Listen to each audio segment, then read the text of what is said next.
Maryland public സ്കൂളിൽ സംരംഭക ദിനം സംഘടിപ്പിച്ചു. കലൂർ മേരിലാൻഡ് പബ്ലിക് സ്കൂളിലാണ് യുവതലമുറയിൽ വ്യാവസായിക മനോഭാവം പ്രോത്സാഹിപ്പിക്കുന്നതിന്റെ ഭാഗമായി സംരംഭക ദിനം സംഘടിപ്പിച്ചത്. Thodupuzha merchant association president Raju തരണിയിൽ സംരംഭക ദിനം ഉദ്ഘാടനം ചെയ്തു. ഇന്ന് ഏതാണ്ട് തേങ്ങയിൽ നിന്നുകൊണ്ട് 20ഓളം ഉൽപ്പന്നങ്ങൾ നമ്മൾ ഉൽപ്പാദിപ്പിക്കുന്നുണ്ട്. ഇപ്പോൾ മലേഷ്യയൊക്കെ അതിൽ ഒത്തിരി ഡെവലപ്പ് ചെയ്തു. നമ്മുടെ കേരളത്തിൽ അങ്ങനെ ചെയ്യാനുള്ള ഒരു സാധ്യത ഇല്ലാത്തതുകൊണ്ടായിരിക്കാം, അതോ നമ്മുടെ ആളുകൾക്ക് അറിയാൻ മേലാത്തതുകൊണ്ടായിരിക്കാം ഇപ്പോൾ നമ്മൾ തെങ്ങ് കൃഷി വളരെയധികം പോയി.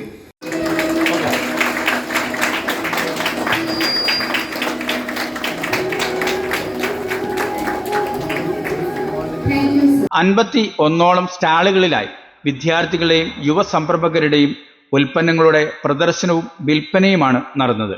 മാതാപിതാക്കളുടെയും വിദ്യാർത്ഥികളുടെയും നിറസാന്നിധ്യം സംരംഭക ദിനത്തെ വർണ്ണാഭമാക്കി.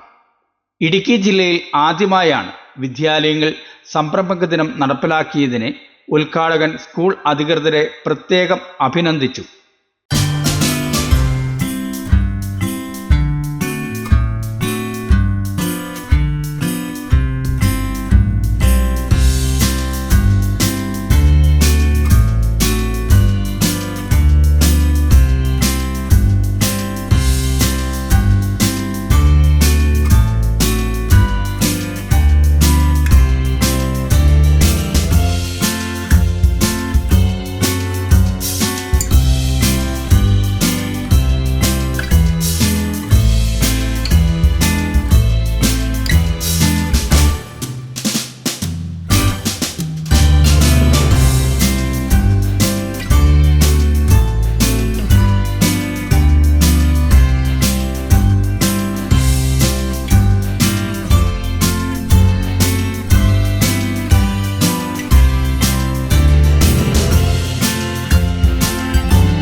കാപ്പൻ സാറിൻ്റെ നേതൃത്വത്തിൽ ഇവിടെ ഒരു പിള്ളേരിൽ ക്രിയേറ്റിവിറ്റി വളർത്തുവാനും പിള്ളേരുടെ ആശയങ്ങൾ അവതരിപ്പിക്കാനുള്ള ഒരു വലിയ സംരംഭമാണ് ഇവിടെ കണ്ടത്. അത് ഞങ്ങളെ സംബന്ധിച്ച് വലിയൊരു അത്ഭുതമായ ഒരു കാര്യമാണ്. ഇത് സാധാരണ ഒരു സ്കൂളിലും നടക്കാത്ത ഒരു കാര്യമാണ്. അത് കാപ്പൻ സാറിനെ പ്രത്യേകം കൺഗ്രാജുലേറ്റ് ചെയ്യുന്നു. അതുപോലെ ഇതുപോലെ ധാരാളം കുട്ടികൾ ഈ രംഗത്തേക്ക് കടന്നു വരുമെന്ന് ഞങ്ങൾ പ്രത്യാശിക്കുകയാണ്. എല്ലാ കുട്ടികളും ഇത് കണ്ടിരിക്കേണ്ടതാണ്. എല്ലാ കുട്ടികളും ഇതുപോലെ ഒരു ആശയങ്ങൾ കൊണ്ടുവരേണ്ടതാണ്. ധാരാളം കുട്ടികൾ ഇത് പ്രൊഡക്ഷങ്ങൾ കണ്ടു. അവർക്കെല്ലാം ഓരോരോ സ്വന്തമായി കഴിവുകളുണ്ട്. അത് നമ്മളെ പ്രത്യേകം എടുത്തു പറയേണ്ടതാണ്. സാധാരണ കുട്ടികളൊന്നും പഴയ കാലത്ത് ഇങ്ങനെ ചെയ്യാറില്ല. ഇതെല്ലാം അത് നമുക്ക് അഭിനന്ദനാർഹമാണ്. ഇവർക്കെല്ലാം ഭാവങ്ങൾ നേരുന്നു. അതുപോലെ സ്കൂളിനും എൻ്റെ മാനേജർ ഉൾപ്പെടെ ഇവിടെ ഉണ്ട്. അവർക്കെല്ലാം ഇതുപോലെ ഒരു സംരംഭങ്ങൾ വീണ്ടും വീണ്ടും വരും വർഷങ്ങളിൽ ഉണ്ടാകട്ടെ എന്ന് ആശംസിക്കുന്നു.